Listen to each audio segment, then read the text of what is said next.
O livro de Deuteronômio é o quinto livro da Bíblia e o último livro da Torá. Depois do êxodo do Egito, Israel ficou no Monte Sinai por 1 ano, fazendo uma aliança com seu Deus. E então eles tiveram uma viagem desastrosa através do deserto, e a geração do êxodo se desqualificou para entrar na terra que foi prometida a Abraão. E assim, Deuteronômio começa com Moisés na frente dessa nova geração explicando a Torá. E é a partir daqui que o conceito e a finalidade do livro são revelados. Deuteronômio é uma série de discursos de Moisés, onde ele chama a próxima geração de Israel à fidelidade na aliança com seu Deus. No centro do livro está uma coleção de leis, que são os termos da aliança entre Deus e Israel. Algumas das leis são novas, mas muitas são repetidas, vindas de leis dadas anteriormente no Monte Sinai. E é daí que esse livro recebe o seu nome, da palavra grega Deuteronomion, que significa segunda lei. Agora, cercando essas leis, há 2 seções externas do discurso de Moisés. Cada uma delas é dividida em 2 partes. Vamos nos aprofundar e ver como tudo se encaixa. Então, primeiramente, Moisés resume a história até agora e destaca a rebeldia da geração anterior, em comparação com a constante graça e provisão de Deus no deserto. E Deus trouxe a sua justiça sobre eles, mas não abandonou suas promessas da aliança. Depois disso, surge uma série de sermões muito intensos, onde Moisés chama essa nova geração para ser mais fiel do que seus pais foram à aliança. Ele relembra os dos 10 mandamentos. E então, a peça central dessa sessão é uma famosa frase chamada o Shema. Moisés disse: "Ouça, Israel, o Senhor, o nosso Deus, é o Senhor único. E você deverá amar o Senhor, o nosso Deus, com todo o seu coração, com toda a sua alma e com toda a sua força." Isso se tornou uma oração diária muito importante no judaísmo e reúne todos os temas do livro. Portanto, a palavra ouça, ou Shema em hebraico, significa muito mais do que apenas ouvir. Seu significado inclui responder aquilo que você ouve. Em português nós diríamos, obedeça. E a palavra amor em hebraico também significa muito mais que apenas uma emoção ou sentimento. É uma decisão de devoção sincera a Deus, que envolve a sua vontade e as suas emoções, sua mente e o seu coração. Para Israel, a sua obediência e devoção a Deus serviria a um propósito muito maior. A obediência às leis fará de Israel um povo único entre as nações, assim como Deus disse no Monte Sinai. Eles se tornarão um reino de sacerdotes. E Moisés agora diz: mas como? Israel tem a chance de seguir as leis para mostrar ao mundo inteiro a sabedoria e a justiça de Deus. A outra ideia-chave no Shema é que Israel foi chamado para obedecer e ser fiel somente ao Senhor, ou, literalmente, em hebraico isso significa que Deus é único. Agora, no contexto, o Senhor é o único Deus a quem Israel deve adorar e obedecer. Israel está prestes a entrar na terra de Canaã, onde as pessoas adoram deuses que representam todos os aspectos diferentes da criação, o sol, o clima ou o sexo e a guerra. E na opinião de Moisés, adorar esses deuses degrada os humanos e destrói as comunidades. Mas adorar o Deus de Israel, que é o Criador e Redentor, levará a vida e bênçãos. E assim, chegamos à grande coleção de leis no meio do livro, que são organizadas por tópicos. A sessão de abertura é sobre a adoração de Israel ao seu Deus. Eles deveriam ter um templo central, onde somente um Deus seria adorado. E também Deus deveria ser adorado através do cuidado de Israel pelos pobres. Assim, por exemplo, todos os israelitas deveriam dar 1/10 da sua renda anual para o templo, mas outro 10º deveria ser reservado a cada 3 anos e dado aos pobres. E esses eram os tipos de leis que colocavam Israel na linha de frente da justiça em comparação com seus vizinhos antigos. E tudo estava relacionado à sua adoração a Deus. A próxima seção descreve as qualidades de caráter dos líderes de Israel.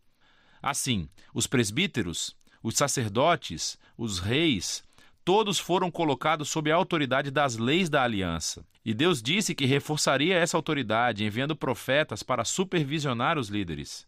Assim, em contraste com os vizinhos de Israel, onde os reis eram considerados divinos e a própria lei da nação, os líderes de Israel estavam subordinados à lei e aos profetas. Depois disso, há uma grande parte das leis sobre a vida pública de Israel. Há regras sobre o casamento, a família e os negócios, e também sobre a justiça social, sobre o seu sistema legal e o que deveriam fazer para proteger as viúvas, os órfãos e os imigrantes. E elas terminam com mais leis sobre adoração. Agora, aqui estão algumas dicas sobre como ler todas essas leis. Lembre-se, em primeiro lugar, que estes são os termos da aliança no Monte Sinai, dada especificamente ao Israel antigo, vivendo em uma cultura muito diferente da sua. E por isso, não será útil comparar essas leis com as nossas leis modernas, que são de uma cultura bem diferente.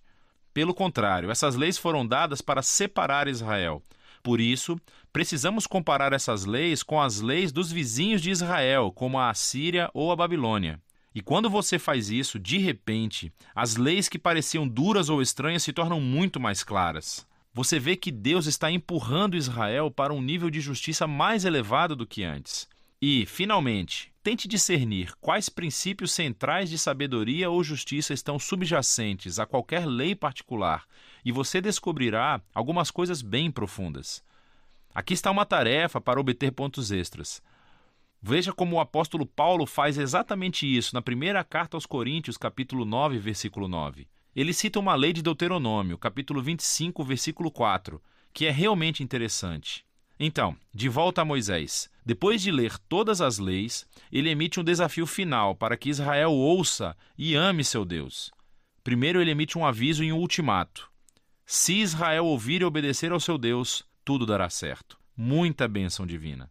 Mas se eles não escutam e se rebelam, haverá fome, pragas, devastação e, por último, o exílio da terra. E então Moisés toma uma decisão. Ele diz: hoje eu coloco diante de vocês toda a vida ou morte, bênção ou maldição, bondade ou maldade. Portanto, escolham a vida amando ao Senhor seu Deus e escutando o que ele diz. Mas então Moisés diz: sei que depois que eu morrer, vocês vão se rebelar e se afastar de Deus e sofrer o exílio. O que é meio deprimente, mas, novamente, ele já convive com essas pessoas há muito tempo e fica claro que as suas esperanças não são muito altas. Mas nem tudo está perdido, diz Moisés. Um dia, quando Israel estiver no exílio, Moisés diz que eles poderão voltar para o seu Deus, que, em suas palavras, circuncidará os seus corações, para que possam amá-lo de todo o coração e alma, e para que possam viver. Essa é uma metáfora vívida, que diz que algo está fundamentalmente errado com o coração de Israel.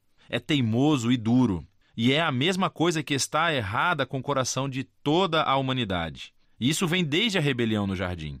Os humanos ganharam autonomia de Deus. Eles queriam definir o bem e o mal por si mesmos, e como resultado eles arruinaram o mundo bom de Deus. Mas um dia, Moisés diz, Deus vai fazer algo para transformar os corações do seu povo, para que eles possam verdadeiramente ouvir e amar a Deus de coração, e possam ser trazidos de volta à vida verdadeira. E esta é a promessa mencionada pelos últimos profetas bíblicos, Jeremias e Ezequiel, a esperança de um novo coração. Então Moisés termina o seu discurso com um poema de advertência e depois de bênção. Ele sobe uma montanha e morre, e assim a Torá chega ao fim. Todas as tensões principais da história bíblica estão em vigor, mas ficaram totalmente sem solução. Então, quando é que o descendente da mulher virá para derrotar o mal? Ou como Deus vai salvar o mundo inteiro e abençoar todas as nações através dessa família? E como pode a santidade de Deus se reconciliar com pessoas que são continuamente rebeldes? E como Deus vai transformar os corações do seu povo? Você tem que continuar a ler para descobrir. Mas por enquanto, é disso que se trata o livro de Deuteronômio.